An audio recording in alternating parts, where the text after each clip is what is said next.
नमस्कार, प्रतिष्ठ खबरों में आपका स्वागत है और मैं हूं आपके साथ तनु मलिक और आप देख रहे हैं इंडिया आप तक।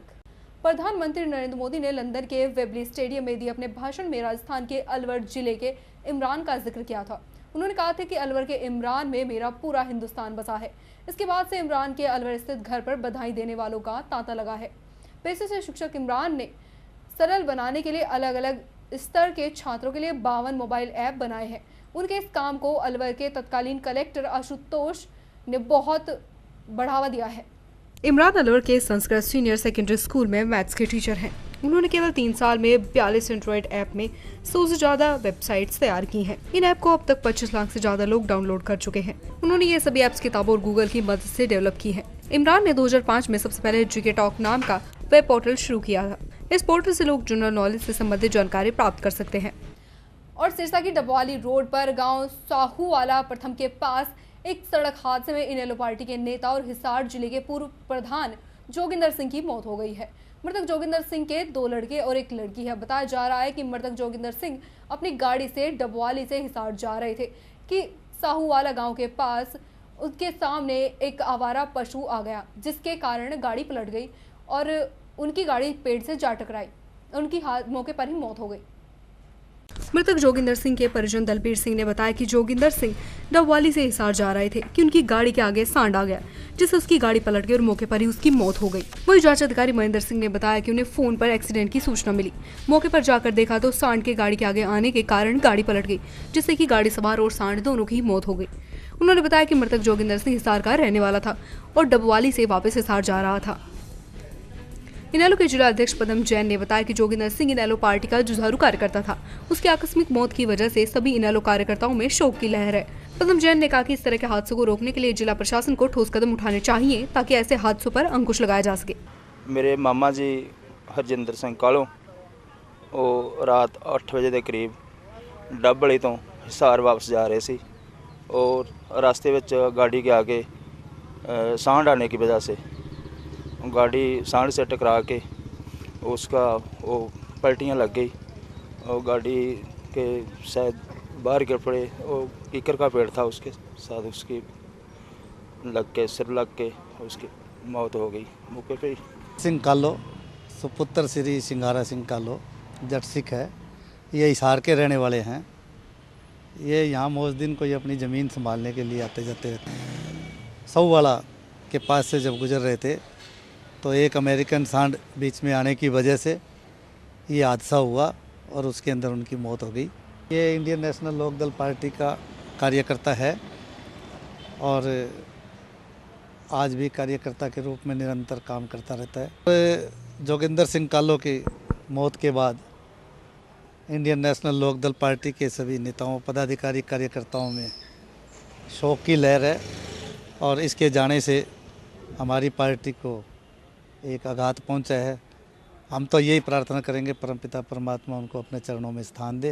ये सरकारें हमेशा ये फैसले तो लेती रहती है कि हम इनका समाधान करेंगे, लेकिन निरंतर ये अमेरिकन सांड और आवारा पशुओं की वजह से घटनाएं, मेरा ख्याल से ऐसा कोई दिन नहीं जाता जिसकी वजह से ये जो घटना घटित ना हो। सरकार को तुरंत इनके ऊपर ख्याल रखते हुए इनके ऊपर कोई न कोई ऐसा कानून बनाए, ऐसा प्रतिबंध लगाए कि ये सड़कों के ऊपर ना रहे, जिससे ये हादसे होने से टला जाए। टेलीफोन आया कंट्रोल रूम से थाना में, ये यहाँ सब वाला के पास एक्सीडेंट हो गया। तो मौका पर पहुँचे, वहाँ देखा कि गाड़ी HR 20Z 7477 काले रंग की पलटे खाई हुई, जो टूटी हुई हालात में कच्चे रास्ते में साइड में गिरी हुई पड़ी थी और उसके साथ एक सांड भी जो मर चुका था। काफ़ी लोग वहाँ इकट्ठे हुए थे तो पता चला कि यहाँ से एम्बुलेंस, जो चालक था उसमें एक ही आदमी था, उसको एम्बुलेंस ले गई GH सरसा में। डबवाली मौजगढ़ है, डबवाली के साथ वहाँ से अपने हिसार जा रहा था। क्या कोई पति अपने बिजनेस को बढ़ावा देने के लिए अपनी पत्नी को किसी के पास गिरवी रख सकता है? सुनकर चौंक गए होंगे, लेकिन यमुनानगर में हुई 31 अक्टूबर को हत्या के मामले में खुलासे के बाद यही सामने आया है कि पैसे के लेन देन को लेकर जब पत्नी को वापस नहीं किया गया तो आरोपी पति ने उसके साथियों के साथ मिलकर पत्नी को छुड़वाने के लिए अपने ही दोस्त की हत्या कर दी। एक ऐसा मामला सामने आया है कि एक पति ने अपने बिजनेस को बढ़ाने के लिए चंद पैसों की खातिर अपनी पत्नी को ही गिरवी रख दिया। दरअसल शाबिर नामक व्यक्ति जो कि बंगाल का रहने वाला है, उसने 50,000 की खातिर अपनी पत्नी सलमा को गोलम नामक व्यक्ति के पास गिरवी रख दिया। हालांकि कुछ दिनों के बाद शाबिर ने गोलम के 30,000 रुपए वापस भी लौटा दिए, लेकिन 20,000 के चक्कर में गोलम सलमा को लेकर यमुनानगर आ गया। हालांकि सलमा को ढूंढने में शाबिर ने लंबा समय व्यक्त कर दिया, लेकिन जैसे तैसे शाबिर को पता चल गया कि गोलम सलमा को लेकर यमुनानगर आ गया है। लेकिन यहाँ आने पर जब शाबिर को गोलम मिला तो उसने पहले उससे 20,000 रुपए को लेकर आने की बात कही, लेकिन ब्याज के नाम पर गोलम ने सलमा को वापस नहीं किया और धमकी दे डाली कि ब्याज नहीं देगा तो सलमा वापस भी नहीं होगी। हालांकि इस बात से सलमा अनजान थी कि उसका पति शाबिर यमुनानगर में आ गया है। लेकिन 31 अक्टूबर की रात को जब शाबिर अपने साथ 2 अन्य युवकों को लेकर साथ आया तो गोलम को उसने जबरदस्ती घर से निकाल कर बाहर ले आया और एक ने उसके गले में कपड़ा डालकर गला दबाया तो दूसरे ने उसके सिर पर ईंट मारकर उसकी हत्या कर दी। हालांकि इस मामले में सलमा ने भी इनका साथ तो दिया, लेकिन सलमा इस बात को कहने के लिए तैयार नहीं है। उसका तो यही कहना था कि ये लोग मुंह पर कपड़ा बांध कर आए, उसने पहले इनको पहचाना नहीं, लेकिन जैसे ही उसने इनको पहचाना तो वो इनके साथ ही फरार हो गए। जबकि शाबिर और उनके साथियों ने गोलम की शक्ल को पहचान न करने के लिए उसके मुंह पर भी पत्थर मारे थे, लेकिन सलमा को उनके साथ जाने पर ही पुलिस का माथा ठनक गया और पुलिस ने मृतक के भाई के बयानों पर शाबिर और उसके साथियों को धर दबोचा। हालांकि सलमा की मां ने तो गोलम ने जबरन उसे अपने साथ रखा हुआ था, वे उसके साथ जबरदस्ती भी करता था। के ऊपर 30,000 दिया था, जब पैसा लिया था जो उस टाइम मैं भी थी, तो वो उसके बाद फिर वो 50,000 का दवा दिया, कह रहा मैंने 80,000 दिया टोटल। मेरे घर वालों को बोला तो मेरा घर वाला कह रहा मेरा हाथ में तो 30,000 आया भैया, तो मैं कैसे दूंगी तुझे और 50,000। जिस पे ब्याज के ऊपर पैसा लिया था उसके नाम पल्ला है जी। तो उन्होंने पैसे के चक्कर में मुझे आंख लिया, कह रहा तेरे बीवी बच्चों को मैं आंख रहा हूँ, जब तक पैसा नहीं दे तब तक मेरे पास रहेगा। फिर 1 साल से हम लोग को उसके अपने गाँव लेके गया था मुझे, फिर वहाँ उसके गाँव में सबको बता के रखा इसको मैंने शादी करके रखा है। तो अब क्या किया फिर तेरे घर वाले ने?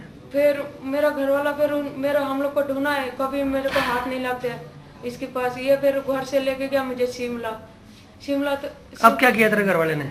अब मेरा घर वाला ने फिर हम लोग को एक दिन दुकान में आप लोग देख गया, वो फोन किया था तो फोन पे भी उल्टा सीधा कहने लगे तेरा औकात है तो तू अपनी बीवी बच्चे को ले जा मेरे पास से, पैसा दे और ले जा, नहीं देगा तो मैं जिंदगी भर अपना बीवी बच्चे को पाल लूंगी, तेरा बीवी मेरे साथ काम कर रहा है। मेरा घर वाला उसके बाद फिर हम लोग खा पी के सो गया था बच्चे को लेकर गुलाम के साथ। फिर मेरा घर वाला 2 आदमी लेके और वो मिल के 3 आदमी आके फिर उठ के बस शटर खोल के मारपीट करने लग गया था जी। और उसकी हत्या कर दी? हाँ, उसका आप हत्या कर दिया था। आप मर गया क्या पता, मुझे नहीं पता। फिर मुझे वहाँ से लेके चले गए। ब्याज का पैसा लिए थे, पैसा वापसी दे दिए थे, फिर भी मेरा बीवी बच्चे को 1 साल से कब्जा करके रखा था, जबरदस्ती कर रहा था, गंदे गंदे हरकत कर रहा था, इसलिए मैं उसे हत्या कर दी। सर गिरवी तो नहीं रखा था, मैं पैसा ब्याज पे लिए थे, ब्याज वाला पैसा वापसी दे दिया, फिर भी वो जबरदस्ती। कितना पैसा लिया? 30,000 लिए थे, 30,000 वापसी दे दिए थे सर। उसके बाद भी बीवी बच्चे को नहीं छोड़ा सर। 1 साल तक मेरे से कोई मुलाकात भी नहीं कर पाया। तो फिर इसने फिर उसके गांव वाले से पता लगाया जो वो जमुनानगर में है सर, इसे वो गंदी मुझे मेरे से बात किया जो तेरा बीवी बच्चे का हिम्मत है तो अपना औकात है तो ले जा सकता है तो ले जा, नहीं तो तेरा बीवी बच्चा आप मिलने का नहीं तो जो मर्जी सो कर ले मेरे साथ। फिलहाल पुलिस ने सलमा और उसके पति शाबिर और एक अन्य आरोपी असगर को गिरफ्तार कर लिया है, जबकि एक आरोपी अभी फरार चल रहा है। यमुनानगर से हरीश कोहली की रिपोर्ट। और प्रदेश के डीजीपी जगमोहन यादव के मुगरा बादशाहपुर स्थित तरहटी गांव में रविवार को दोपहर प्रदेश के मुख्यमंत्री अखिलेश यादव पहुंचे और उनका जोरदार स्वागत किया गया। मुख्यमंत्री सीधे डीजीपी जगमोहन यादव के घर पहुंचे और वहां उन्होंने उनके परिवार वालों को तिलकोत्सव की बधाई देते हुए सीधे मीडिया से मुखातिब हुए। उन्होंने कहा कि बीते 3.5 साल में हमारी सरकार ने जितना काम किया है शायद ही किसी सरकार ने अब तक उतना कार्य किया होगा। आने वाले सालों में शहरों में 22 से 24 घंटे और गाँव में 16 से 18 घंटे बिजली आपूर्ति करने का संकल्प हमने ले रखा है और उसे पूरा करके ही दिखाएंगे। वाराणसी में विदेशी महिला के साथ हुए तेजाब कांड पर उन्होंने कहा कि हमारी सरकार ने इसे गंभीरता से लेते हुए उसके इलाज की पूरी व्यवस्था करने का निर्देश दिया है। साथ ही 5 से 10 लाख रुपए मुआवजा देने का भी ऐलान किया जा चुका है और आरोपी पकड़े जा चुके हैं। मुख्यमंत्री ने कहा कि हमारे नेता मुलायम सिंह यादव के नेतृत्व में प्रदेश में चौमुखी विकास का काम जारी है और हम सब मिलकर आने वाले समय में सांप्रदायिक शक्तियों से डटकर मुकाबला करेंगे जिससे वे सत्ता से दूर रह सके। जयपुर से विवेक की रिपोर्ट। ये कहना चाहूँगा कि टूरिस्ट की सुरक्षा हो और अपने जितने भी नागरिक लोग हैं या इस तरह की व्यवस्था जहाँ रखते हैं, जहाँ पेइंग गेस्ट होटल या घर में रुकने का मौका देते हैं, तो उनकी जिम्मेदारी बढ़ जाती है। कोई अगर विदेश का कोई नागरिक दूसरे देश का है और आप पे भरोसा करके आपके घर पे रह रहा है और आप उसके साथ ऐसा व्यवहार करेंगे तो आपकी छवि नहीं खराब होगी, देश की छवि खराब होगी। इसीलिए उसी समय मैंने फैसला लिया और दोषी पकड़े भी गए हैं, कार्रवाई हो रही है। उस महिला की मदद के लिए भी मैंने कहा कि हमें इलाज के लिए जो सुविधा देनी पड़ेगी इलाज की सुविधा भी देंगे और 5 से लेकर के 10 लाख रुपए भी सरकार की तरफ से उसको उपलब्ध कराएंगे। पंजाब के डिप्टी मुख्यमंत्री सुखबीर सिंह बादल ने पंजाब में खराब माहौल के पीछे कांग्रेस का हाथ बताया है, पर सुखबीर सिंह बादल प्रदेश का माहौल खराब करने वाले कांग्रेसी नेताओं के खिलाफ कार्रवाई करने पर चुप्पी साध गए। सुखबीर यादव संगूर के ननकिया साहिब में रखी पार्टी वर्करों की मीटिंग को संबोधित करने पहुंचे थे। इस मौके पर सुखबीर बादल ने पंजाब में किसी भी सिख नेता की गिरफ्तारी न होने की बात कही है। पंजाब में शिरोमणि अकाली दल द्वारा पार्टी को फिर से मजबूत बनाने के लिए जल्द ही शुरू की जाने वाली रैली की तैयारियों के मद्देनजर संगूर में पार्टी की तरफ से एक वर्कर मीटिंग का आयोजन किया गया, जिसमें पंजाब के डिप्टी मुख्यमंत्री सुखबीर सिंह बादल, पार्टी के महासचिव राज्यसभा सांसद सुखदेव सिंह ढींढसा, पंजाब के वित्त मंत्री परमिंदर सिंह ढींढसा के अलावा सैकड़ों की गिनती में जिले से जुटे पार्टी वर्कर और नेता पहुंचे। इस मौके पर सुखबीर समेत सभी पार्टी के वरिष्ठ नेता पार्टी वर्करों का मनोबल बढ़ाते नजर आए। इस मौके पर सुखबीर सिंह बादल ने मीडिया से बात करते हुए पंजाब में खराब हुए माहौल का ठीकरा सीधे तौर पर कांग्रेस पर फोड़ा। उन्होंने कहा कि पंजाब में माहौल कांग्रेस खराब करना चाहती है, लेकिन जब उन्हें कांग्रेस नेताओं के खिलाफ कार्रवाई करने के बारे में पूछा गया तो चुप्पी साध कर खिसक लिए। इस मौके पर सुखबीर बादल ने पंजाब भर में किसी भी सिख नेता की गिरफ्तारी की खबरों से पूरी तरह से इनकार किया है। ਇੰਨਾ ਕਹਿਣਾ ਚਾਹਣਾ ਹੈ ਕਿ ਪੰਜਾਬ ਦੀ ਜਨਤਾ ਨੂੰ ਪਛਾਣਨ ਦੀ ਲੋੜ ਹੈ, ਕਿਹੜਾ ਮਾਹੌਲ ਖਰਾਬ ਕਰਨਾ ਚਾਹੁੰਦੇ ਆ, ਕਿਹੜੇ ਅਮਨ ਸ਼ਾਂਤੀ ਕਰਨਾ ਚਾਹੁੰਦੇ ਆ। ਸ਼੍ਰੋਮਣੀ ਅਕਾਲੀ ਦਲ ਭਾਰਤੀ ਜਨਤਾ ਪਾਰਟੀ ਦੀ ਸਰਕਾਰ ਪੰਜਾਬ ਵਿੱਚ ਤਰੱਕੀ, ਅਮਨ ਸ਼ਾਂਤੀ ਤੇ ਭਾਈਚਾਰਕ ਸਾਂਝ ਬਣਾਉਣ ਤੇ ਉਹਨੇ ਸਾਰੀ ਜ਼ਿੰਦਗੀ ਲਾਈ ਹੈ। ਆਹ ਤਾਕਤਾਂ ਉਹ ਹੈ ਜਿਹੜਾ ਹੁਣ ਇਲੈਕਸ਼ਨ ਆ ਗਿਆ ਜਾਣ ਕੇ ਲੋਕਾਂ ਨੂੰ ਭੜਕਾ ਕੇ ਪੰਜਾਬ ਦੀ ਤਰੱਕੀ ਰੋਕਣ ਵਾਸਤੇ, ਭਾਈਚਾਰਕ ਸਾਂਝ ਰੋਕਣ ਵਾਸਤੇ ਆਹ ਹਾਲਾਤ ਬਣਾਉਣਾ ਚਾਹੁੰਦਾ, ਜਿਹੜਾ ਅੱਜ ਪੈਰਿਸ 'ਚ ਹੋਇਆ ਤੇ ਜਿਹੜਾ ਦੂਜੇ ਦੇਸ਼ਾਂ 'ਚ ਹੋ ਰਿਹਾ ਉਹ ਇੱਥੇ ਪੰਜਾਬ 'ਚ ਬਣਾਉਣਾ ਚਾਹੁੰਦੇ। ਕੋਈ ਗ੍ਰਿਫਤਾਰੀ ਨਹੀਂ ਕੀਤੀ ਸਰ। ਜਿੰਨੇ ਲੀਡਰਾਂ ਦੇ ਨਾਮ ਪੇਪਰ ਸਰ, ਜਿੰਨੇ ਕਾਂਗਰਸੀ ਲੀਡਰਾਂ ਦੇ ਨਾਮ ਫੋਟੇ ਪੀਟਾ ਹੈ ਉਹਨਾਂ ਖਿਲਾਫ ਸਾਰੀ ਕਾਂਗਰਸ ਜੋ ਹਾਲਾਤ ਵਿਗੜੀ ਹੈ, ਜੋ ਹਾਲਾਤ ਵਿਗੜੀ ਹੈ ਇਹਦੇ ਪਿੱਛੇ ਕਾਂਗਰਸ ਹੈ। ਆ ਜਿਹੜਾ ਸਰਬਤ ਖਾਲਸਾ ਨਹੀਂ ਆ ਕਾਂਗਰਸ ਦਾ ਆ ਜਿਹੜਾ ਰੈਲੀ ਸੀ, ਆ ਕਾਂਗਰਸ ਨੇ ਸਾਰਾ ਕੁਝ ਜ਼ੋਰ ਲਾਇਆ, ਸਾਰਾ ਪਲੈਨਿੰਗ ਕਾਂਗਰਸ ਦੀ, ਸਾਰੇ एमएलए गड्डियां, सारा कुछ पैसा कांग्रेस ने देता है। झारखंड के बुंडू में जंगली हाथियों का आतंक अब नगर पंचायत क्षेत्र तक पहुंच गया है। नगर पंचायत क्षेत्र के एदल हातू गांव में जंगली हाथियों ने रविवार रात काफी उत्पात मचाया, जिसमें कई घरों को हाथियों ने ध्वस्त कर दिया तो कई घरों में रखे सामान समेत अनाजों और फसलों को भी क्षतिग्रस्त कर दिया। कई ग्रामीण तो जंगली हाथियों के डर से अपने घरों में ही छिपे बैठे हैं और अपनी जान बचाने में सफल हुए। जंगली हाथियों ने गांव में स्कूल के एक कमरे में रखे चावल को भी खाने और नुकसान पहुंचाने की कोशिश की। इस बाबत स्थानीय ग्रामीणों और पंचायत प्रतिनिधियों ने वन विभाग पर आरोप लगाया है कि विभाग को संबंधित मामले में जानकारी दिए जाने के बावजूद वन विभाग का कोई भी अधिकारी मौके पर नहीं पहुंचा। इतना ही नहीं, ग्रामीणों को जंगली हाथियों से बचाने के लिए विभाग द्वारा कोई मदद तक नहीं पहुंचाई गई। पीड़ित ग्रामीण मंगरा मुंडा ने बताया कि बीती रात जब सभी लोग अपने अपने घरों में सो रहे थे, उस वक्त करीब 3 जंगली हाथियों के झुंड ने जमकर उत्पात मचाया। ग्रामीण ने कहा कि जैसे ही उसकी आंख खुली तो उसने शोर मचाना शुरू कर दिया। इतने में जंगली हाथियों के झुंड गांव के दूसरी तरफ चले गए। उन्होंने कहा कि इस संबंध में वन विभाग को सूचित किया गया, लेकिन विभाग का कोई भी अधिकारी मौके पर नहीं आया। एदल हातू गाँव की मुखिया पुष्पा देवी ने कहा कि बीती रात जंगली हाथियों के झुंड ने कई लोगों के घरों में तोड़फोड़ की, साथ ही घर में रखे खाने पीने की चीजों को भी बर्बाद कर दिया। उन्होंने बताया कि इस दौरान जंगली हाथियों ने कई घरों में रखे अनाज, गेहूं, चावल को खा लिया। हम लोग तो सो गया था ना। अच्छा, सो गया था, सर बाद पूरा तोड़ रहा था, लेकिन हम उठ के उधर से देख रहा था उसको। अच्छा, लेकिन हमने डोर से बोले चुपचाप रह गए। बाद थोड़ा हालांकि उधर गया और कुछ बर्बाद किया है? बर्बाद नहीं किया, हालांकि चले गए, खाली दीवार तोड़ दिया ना। फिर क्या करोगे? कुछ वन विभाग के लोग आए? नहीं, उन लोग को फोन किए थे, नहीं है। वही हाथी आके सबका घर सबको तोड़ फोड़ किया और दरवाजा तोड़ के घुसा बहुत घर में। देखिए यहाँ खाना खाया, उसका घर दरवाजा तोड़ दिया, अल्बेस्टर का नाश किया, वहाँ उसका चावल सबको भी खाया, धान सबको, और जो सामान था वो अथी महुआ सबको भी खाया। हमारा घर में है कि दरवाजा 1 लाख दिया तो दरवाजा अथी खुल गया, अंदर वाला लोग तो उसमें होलर मशीन है, कोढ़ा सब था, कोढ़ा सबको खाया। अच्छा, फिर हाथी का डर कैसे आप लोग रहते हैं रात को? हाथी रात को क्या करेंगे, अब हाथी का डर से तो हम लोग को तो वही बम बारूद तो कुछ है ही नहीं है, वही मसाला वगैरह जला के अपना एक जगह इकट्ठा होकर रहते हैं डर से। तो ये बम बारूद मसाल जो जलाते हैं, क्या आप लोग खुद से जलाते हैं कि बम विभाग के लोग दिए? बम विभाग की ओर से तो नहीं मिला है, हम लोग तो मसाल जलाते हैं अपने मिट्टी तेल से। पंचायत चुनाव के आरक्षण को लेकर विभिन्न दलों के नेताओं ने कांग्रेस सरकार के मुख्यमंत्री हरीश रावत पर अपनी मनमानी से सीटों के आरक्षण को लेकर विभिन्न आरोप लगाए हैं। बसपा के पूर्व विधायक शहजाद का कहना है कि मुख्यमंत्री हरीश रावत सुप्रीम कोर्ट की अवहेलना करते हुए अपनी मनमानी कर रहे हैं और सीटों का आरक्षण नियमों को तोड़कर अपनी मनमर्जी से किया जा रहा है।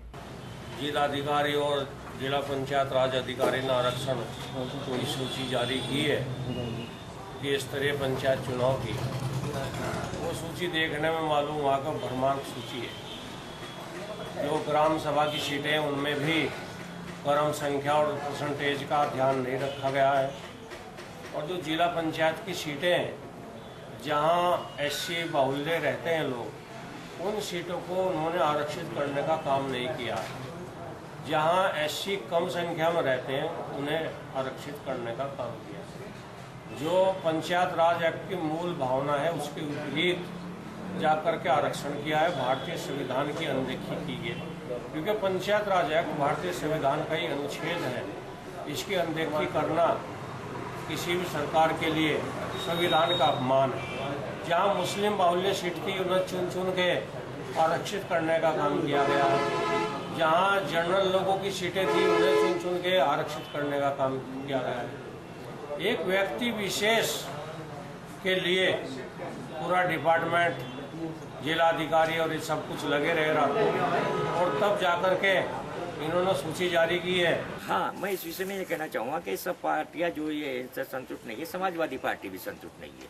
क्यों कि यहाँ की सरकार का हमेशा सौतेला व्यवहार रहा है। अब ये देखिए, जहाँ जहाँ ये आरक्षण हुए हैं, जहाँ जहाँ ये आरक्षित सीटें इन्होंने रखी है, ये नियमानुसार नहीं हुई है। दूसरी बात, यहाँ की सरकार जो है उसने हाईकोर्ट के आदेश की भी अवहेलना की है, तो हम तो इसका समर्थन नहीं करते ना। ये और पार्टियाँ नहीं करती, समाजवादी तो करती नहीं, किसी कीमत पर भी नहीं करती।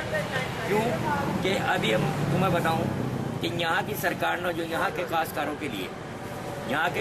के लिए जो सौतेला व्यवहार किया है, उसमें सबसे पहली बात तो यह है कि अभी हमें कुछ दिन पहले किसानों का मुआवजा मिलना था। कुछ लोगों की जो गरीब काश्तकार थे, जो बहुत ही निर्धन थे, जिनका निर्वाह ही काश्तकारी है, उन लोगों के साथ ऐसा सौतेला व्यवहार हुआ कि अब उन्हें जो है ना 15 बीघे उनकी ज़मीन में जो गेहूँ थे वो बिल्कुल नष्ट हो गए। 1000 रुपये का चेक दे दिया। जहाँ जहाँ लोग इनके चाहते थे वहाँ 10-10, 15-15 हज़ार रुपये के चेक दे दिए। कर्मचारी किसी के नहीं होते, वो नियम से चलते हैं। जो हमारा नियम था, नियम अनुसार ही सारा आरक्षण हुआ, क्योंकि ये भारत सरकार का आरक्षण है और इसमें सही तरह आरक्षण हुआ। कोई भी अगर कमी हो तो आप ऐतराज का कल तक टाइम दिया गया, उसमें ऐतराज करो, उसकी सुनवाई करो। उनका तो आरोप ये भी है कि कोई ऐतराज ना कर पाए इसलिए समय सीमा बहुत कम रखी गई।